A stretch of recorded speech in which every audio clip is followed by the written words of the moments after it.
ஐயா வணக்கம் குருஜி நேரம். வணக்கம். வணக்கம், எங்கேருந்து பேசுகிறீங்க? நான் சென்னையிலேருந்து பேசுகிறேன். என்னோட பேர் அருண்மொழிவர்மன். யாருக்காக ஐயா பார்க்க போகிறீங்க? எனக்காக தான் பார்க்கணும். உங்கள் பிறந்த தேதி சொல்லுங்கள். 18 அக்டோபர் 1992. பிறந்த நேரம் 1:15 PM. 1:18 PMங்களா? 1:15. பிறந்த இடம் ஐயா? மதுரை. மதுரை. ராசி நட்சத்திரம் சொல்லுங்க ஐயா. என்னோட ராசி மிதுன ராசி, புனர்பூச நட்சத்திரம், மகர லக்னம். என்ன கேள்வி கேட்கணும் ஐயா? எனக்கு கேள்வி எனக்கு இன்டர்காஸ்ட் மேரேஜ் ஆகுமா, லவ் மேரேஜ்? இப்போ லவ் பண்ணிட்டு இருக்கேன். இன்னொன்று, எனக்கு ஃபியூச்சர்ல அரசியல்வாதி ஆக முடியுமா அதர் ஸ்டேட்ல? சரி, இந்த அருள்மொழிவர்மன் யார் வச்சது? நாகராஜ சோழன் அவரே வச்சுக்கிட்ட மாதிரி நீங்க வச்சுக்கிட்டீங்களா? அப்பா அம்மா வச்சாங்களா? குருஜி வணக்கம். வணக்கம். நல்லா இருப்பீங்க, ரொம்ப நல்லா இருப்பீங்க. சென்னையில அதாவது ஒரு ஏகலைவன் மாதிரி நானும் என்னோட ஃப்ரெண்டு மணிகண்டனும் உங்களுக்கு 7 வருஷமா உங்களை பின்தொடர்றோம். நான் சென்னையில படிச்சதுல இருந்து உங்களுடைய வாரம் அந்த இதுல ஒரு மாலை மலர் மேன்ஷன்ல வரும். அதை படிச்சு நான் ஜோசியத்தை கத்துக்கிட்டேன். மாலை மலர்ல நான் எழுதின கேள்வி பதில வச்சு கொஞ்சம் ஜோதிடத்துல ஆர்வம் அதே ஆர்வம் வந்துருச்சு எனக்கு அப்படியே. யார் உங்களுக்கு அருண்மொழிவர்மன் பேர் வச்சது? ஆக்சுவலா அம்மா தான் வச்சது. எனக்கு ஃபர்ஸ்ட் வச்ச பேரு ஹரி ராமச்சந்திரன் தான் வச்சாங்க அப்பா சைடுல. அம்மா சைடு தான் அருண்மொழிவர்மன் வச்சாங்க. ஏன்னா ராஜா மாதிரி வரணும்ன்ற ஒரு இது. இல்ல உங்க அம்மா கல்கியோட ரசிகை. அதுவா பொன்னியின் செல்வன் படிச்சாங்க. கல்கியோட ரசிகை. எப்பேற்பட்ட ஆத்தர், எப்பேற்பட்ட எழுத்தாளர்.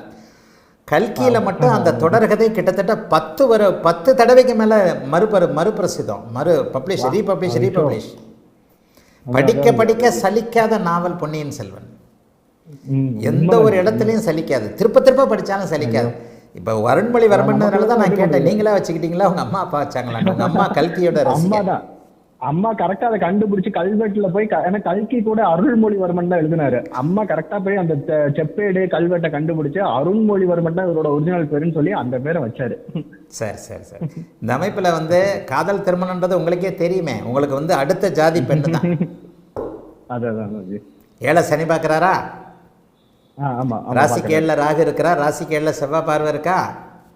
ஆமா, கொஞ்சம் ஒரு மாதிரியா தான் இருக்கும். திருமணம் உங்க சொந்தத்திலேயோ உங்க சொந்த கம்யூனிட்டிலேயோ அமையறதுக்கான அமைப்புகள் இல்லை. இல்ல. ஏன்னா அட்டமாதிபதியோட சேர்ந்த புதன் தசை ஆரம்பிக்குது ஜூலைல.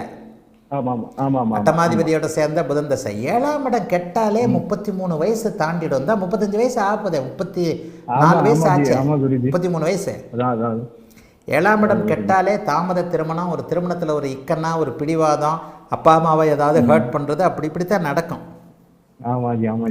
வேற திருமண அமைப்புகள் தான். நல்லா இருப்பீங்க. ஆனால் லக்னத்தை சனி பார்க்கறது, லக்னத்தை குரு பார்க்கறது, லக்னத்தில் இருக்கக்கூடிய சனியை குரு பார்க்கறது பின் வாழ்க்கை உங்களுக்கு நல்லா இருக்கும்னு தான் காட்டுது. புதன் தசையும் அப்படி ஒன்றும் பெரிய கெடுதல்களை கண்டிப்பாக செய்யாது. அட்டமாதிபதியோடு இருந்தாலும் அட்டமாதிபதி ஆதிபத்தியத்தை தர முடியாத அளவிற்கு பலவீனமாக திக்பலத்தை அடைஞ்சிருக்கிறார்.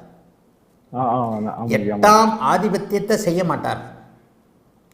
சூரியனுடைய காரகத்துவத்தை செய்வார். இந்த இடம் புரிஞ்சுக்க முடியுதா பாருங்க உங்களால. ஜோசியர்களுக்கே புரிஞ்சுக்க முடியாத பலன் இப்ப நான் சொல்றது. அதனாலதான் 2வது ஒண்ணு போட்டேன், அரசியலுக்கு முடியுமான்றது.